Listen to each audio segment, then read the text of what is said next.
Greetings, good people of this proud land of Africa. Today we discuss Manthatisi, the great warrior queen of Batlokwa. She led her people with grace, with tenacity, with motherliness, but with fierce leadership. She led an army of 40,000 warriors across the length and breadth of Southern Africa and defeated almost 30 clans. She was feared as the one-eyed queen, and Europeans called her savage. Could this be the woman who was more powerful than Ushaga Gasenzengakhona or Moshweshwe Moshoshwela? Could this be the greatest leader of the 19th century, man or woman? My name is Fana Mokwena, and this is Ifo. Let's talk about it.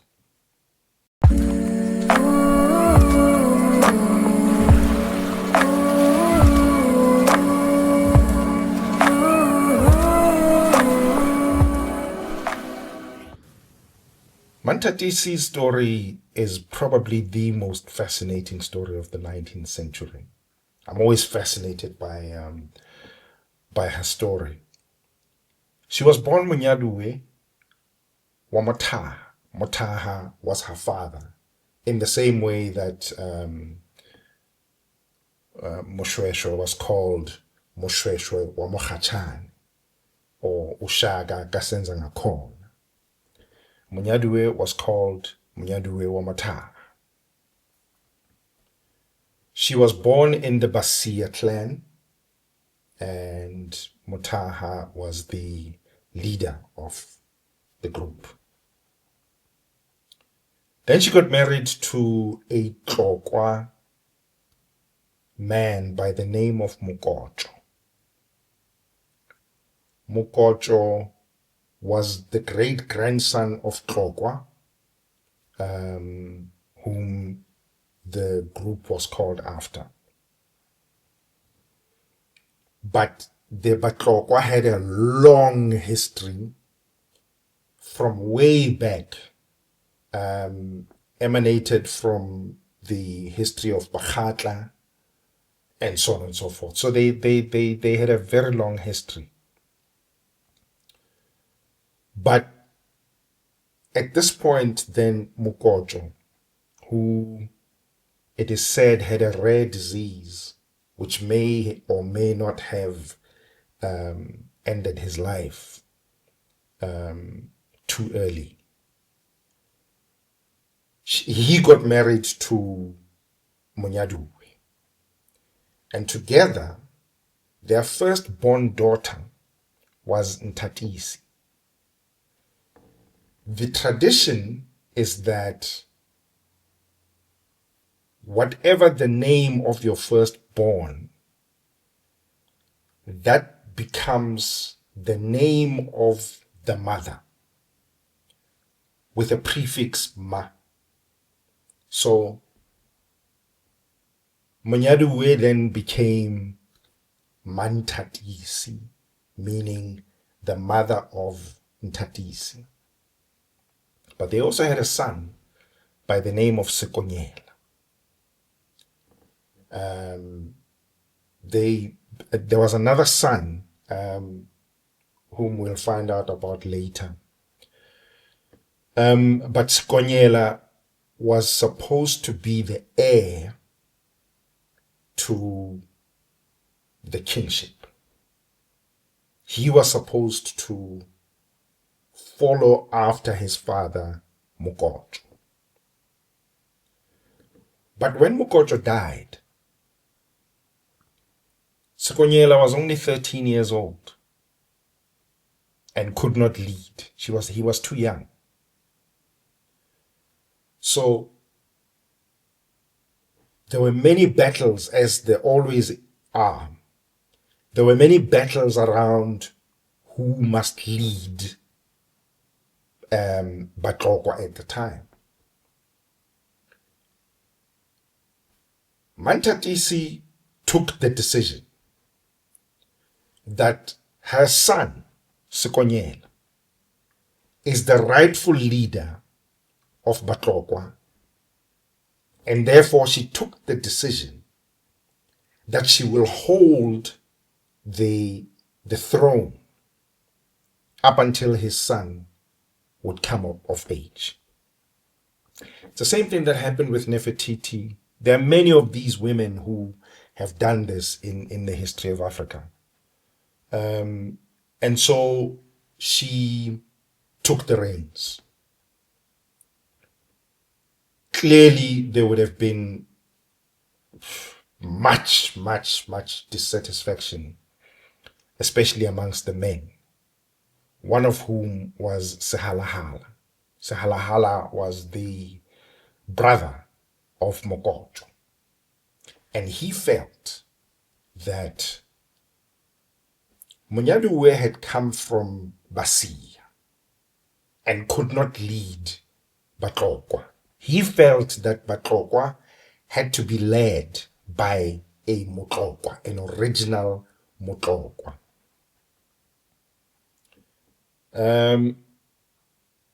Some other people felt that she had the trust of Mokojo, and therefore was the rightful person to lead the nation until the son was of age. So it became a huge battle for reasons that still exist even today. We often get these battles, these fights, these infightings when the king passes away. There's always that huge battle about who must follow, who must be the heir, and so on and so forth. We've seen it now recently. In fact, we see it all the time. So in the end, Manthatisi stood her ground.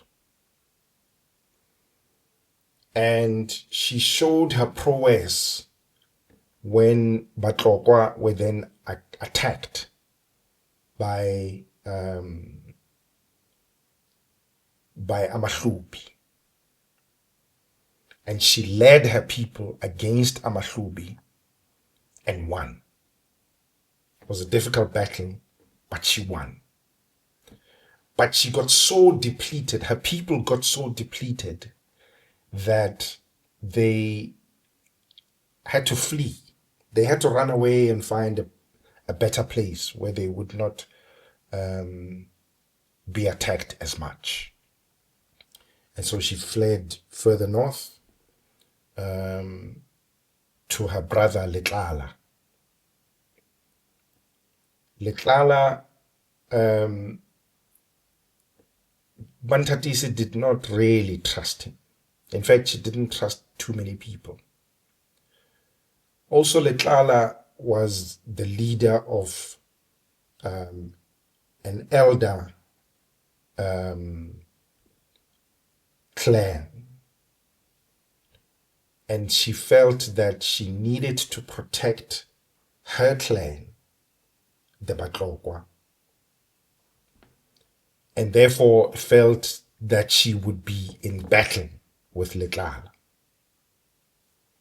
There was another man by the name of Nkhahle.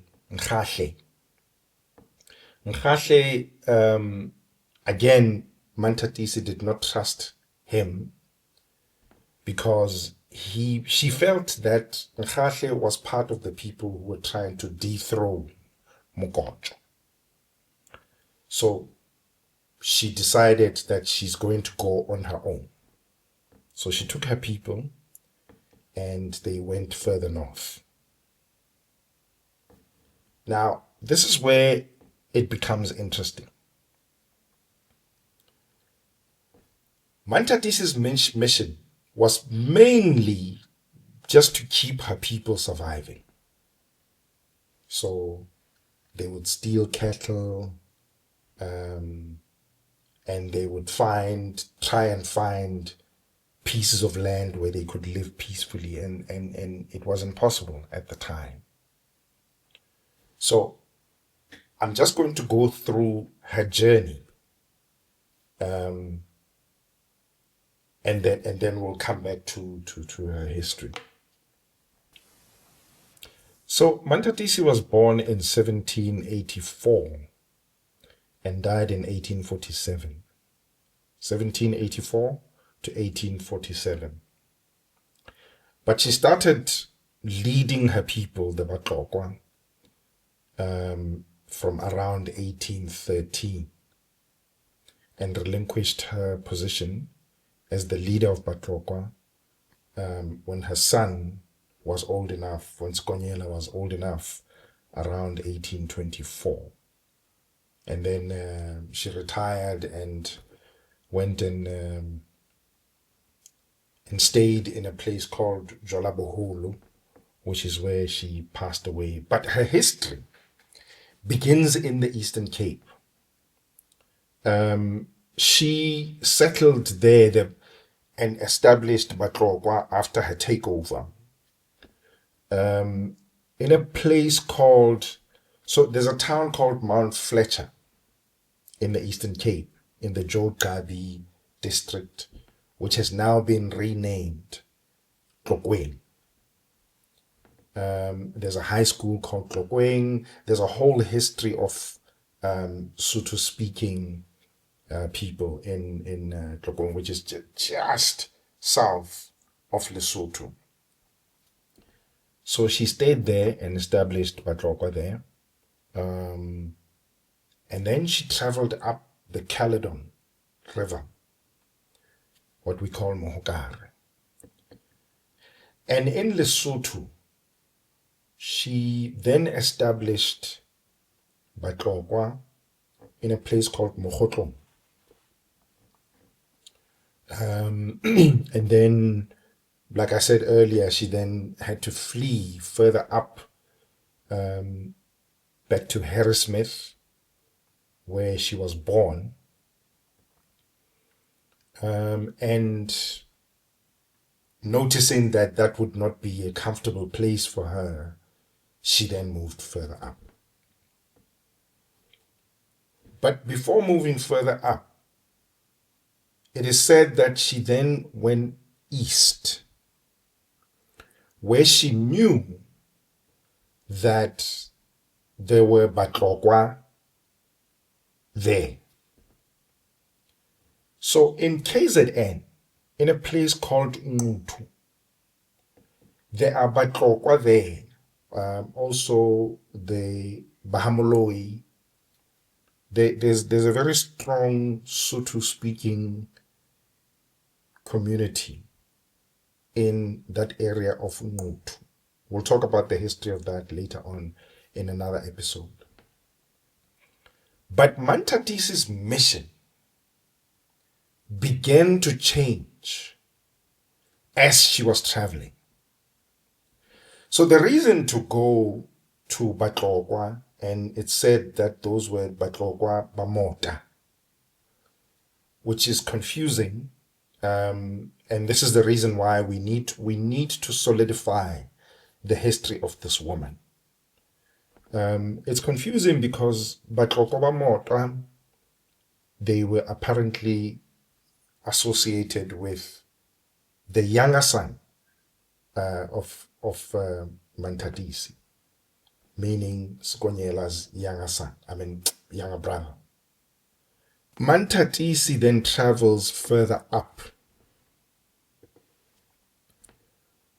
Further up, she goes to what is now known in the area of Nelspruit. She then travels to Nelspruit, around the area of Nelspruit, the Lowveld. And everywhere she's going, she's meeting with clans, and in order for them to survive, she has to fight with these clans and defeated almost everybody. She settles in a place briefly in the Lowveld and established Batlokwa there. Then she moves further up into Limpopo, in a place called Bochum, establishes Batlokwa, who still exist even today. They are called Batokwa Bamantata. There's a very strong community of Batlokwa there. Then she travels westwards towards Botswana. Now, in Gaborone, in Botswana, there's a village there called Tlokweng, which would have existed way before. The history of Tlokweng in Gaborone is very strong and established. So it would have existed way before Manthatisi. But she goes there because she knows that her people are there. And this has now changed her mission. Her mission then becomes, apart from trying to survive as a people, she then changes her mission to reestablish, rebuild Batlokwa everywhere she goes. And this is the reason why she would have gone to Nutu. It's the reason why she would have gone to Tlokweng in Gaborone. She meets with her people, and there were rivalries because they didn't know her. They didn't know where she came from, who she was, and so on and so forth. So she was kind of rejected. Again, because she's a traveler, she then moves on towards the place called, a town called Kuruman. And in Kuruman, close to Kuruman, she then encounters the Griqua and Batlapin. And these two groups battled with her fiercely. They battled with her, and the strategy was that the Batlapin had attacked her first. And then when she was depleted by Batlapin, then the Griqua came and, well, almost finished her off, but she managed to flee with her people. It's a known fact that the Griqua were armed by the West, both the Griqua and the Koranas. In fact, if you read the book, The Basotho, written by Eugene Casali, one of the first stories that he tells is the battle that Moshweshwe encountered with the Koranas. So the interesting thing about the Koranas and the Griqua is that they had horses and guns. Two of the biggest weapons in battle. And Southern Africa didn't have guns and horses. And so it was clear that they had been armed by the Europeans. In this case, this was at the battle called the Battle of Ditako, which on the one hand was Manthatisi and Batlokwa. Apparently, we still need to solidify that history. They were then joined by other people. But on the other hand, it was Batlaping, the Griqua, and a missionary by the name of Moffat, Dr. Moffat, who assisted especially the Griqua. Manthatisi was then defeated in that battle and moved back to the Caledon or Mohokar.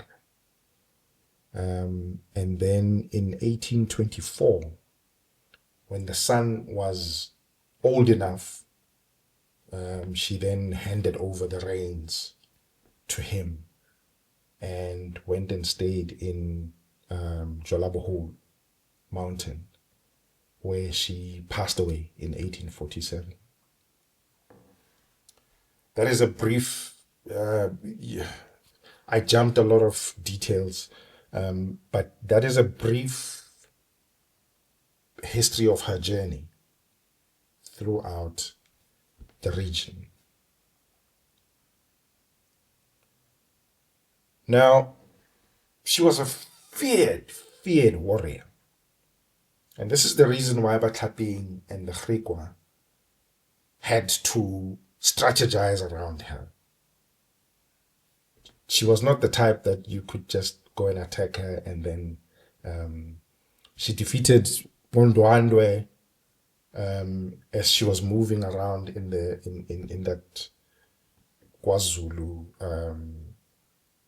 area. Bondwandwe was just defeated by everybody. I don't know why. But it's strange, based on the last episode that we had. It's strange that Ondwandwe were defeated by Batlokwa, but they never became Batlokwa. So we need to revisit that history quite a bit. But in any case, she was feared everywhere she went. And she didn't win all the battles. I mean, she lost against Amahlubi, Amangwane, and she lost against Batlaping and so on and so forth. But she protected her people throughout.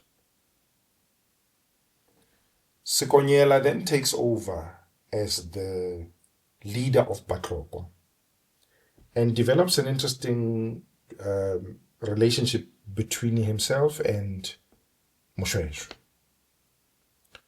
But that relationship did not last long. And soon enough, Batlokwa were attacked by Moshweshwe and defeated, and they fled into the Free State, where they settled in a place called Winburg. And that's where they've stayed throughout. Now, the interesting thing about Mantatisi is that the so-called Batswana claim her as one of their own. Basotho claim her as one of their own. The so-called Bapedi, Batoko Mantata, they claim her as one of their own. But Mantatisi and her Batlokwa cannot be claimed by anyone. They cannot be claimed by either Batswana, Basotho, so-called Batswana, Basotho, or Bapedi. She was an independent traveler, an independent queen who led an independent people. Why then do we make the argument that Mantatisi may have been more powerful than the established group or clan groups in South Africa. And it's an argument. Everybody's quite welcome to refute anything that I say on this channel, because that's the whole point of the channel, so that we don't leave these gaps that will be filled by people who have no interest in our history. It's important that we discuss it. Okay, so the first major reason is that if you look at the so-called other clans or tribes, Basotho, amaXhosa, amaZulu, and so on and so forth, they're very regional. So Basotho were created and helped by apartheid in Lesotho, in the Free State. They were helped there. amaXhosa, they were in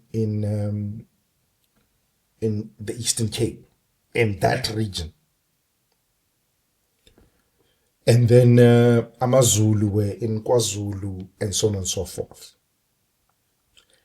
But what Manthatisi did is to establish Batlokwa and to strengthen where they existed everywhere in South Africa. So she was not regional. She reached all the corners of South Africa, except maybe in the Western Cape.